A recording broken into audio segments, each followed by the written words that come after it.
Hello everybody, this is Scott, and today we've had an interesting topic, and that was the NSA spying. I'm not going to discuss whether it was right or who to blame or anything from the political side. I'm really looking at what is a way we can prevent this. The NSA has been able to basically hack into major organizations and track their traffic and is able to retrieve information through the encryption algorithms that they use. And getting around this is not easy. There is very few ways that you can actually prevent the NSA from snooping. And how would you do this?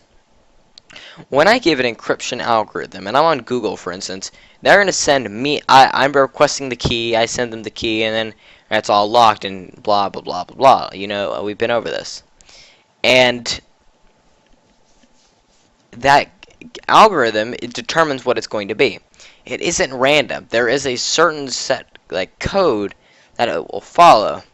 And in theory, if you are able to follow that algorithm and understand what it's changing, like if every N becomes 1 and every S becomes 8, then in theory you could technically reverse engineer the algorithm and be able to override its encryption methods because it's used on every single person on that site. So you could technically get past it. So large companies like Google who uses algorithm are in more trouble than smaller companies, because you have millions of people's information and they could easily hack and override your encryption algorithm and in theory watch.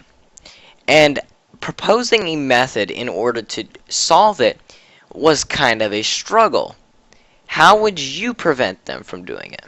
I want you to write that in the comments below. Remember, you cannot say you're going to get rid of the law. You cannot involve any political party members. You must only mention how would you prevent them if they were still able to do it. You cannot affect the government or the agency in any manner. Only give a method to prevent it on your own control. Here's how I thought of how to do it. The encryption algorithm can be reverse engineered.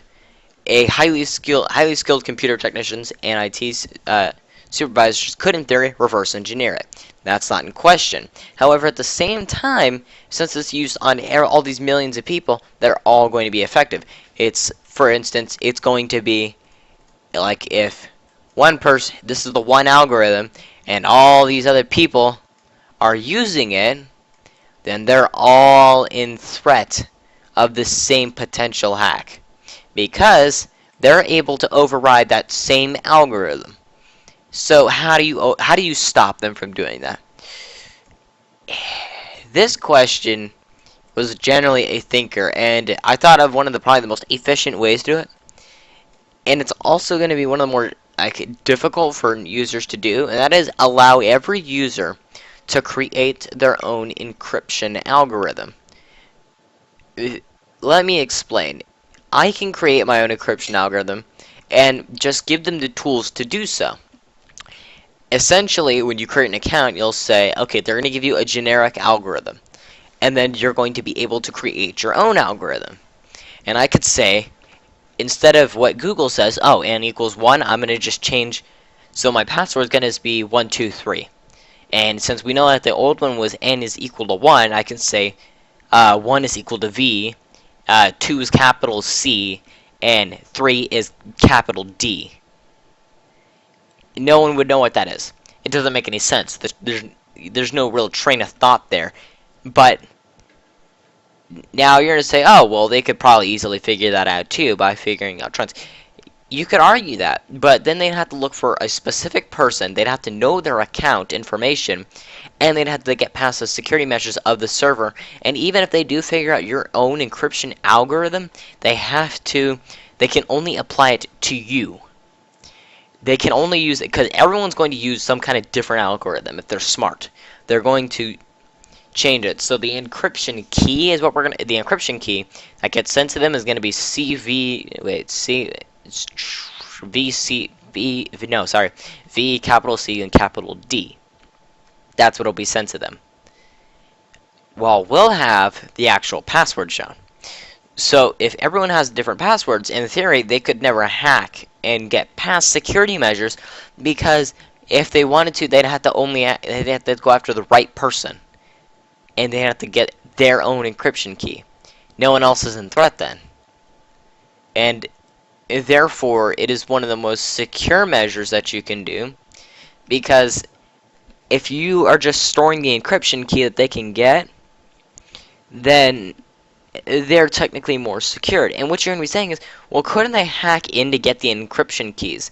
You're right, but if I hack into a server and there's thousands of different encryption keys for all the people, how will I know which one goes to which? You won't. The only one that will know is the creator. And they'll have to type in the encryption key, write it down on a piece of paper. Sounds generic? Put it on a computer, put it on a notepad. They can't get into your home network. Violates the, what did they say, wiretap law? Yeah, so there you go. That is a solution to prevent the NSA from snooping on our encrypted connections. So thank you very much for watching. Please stay tuned for another video. If you have any questions at this, remember, I have no clue on earth how we would manage to do this. But it isn't impossible. It is in theory possible, and maybe it has already been done. But let me know in the comments below what you think. So thank you very much for watching, and goodbye.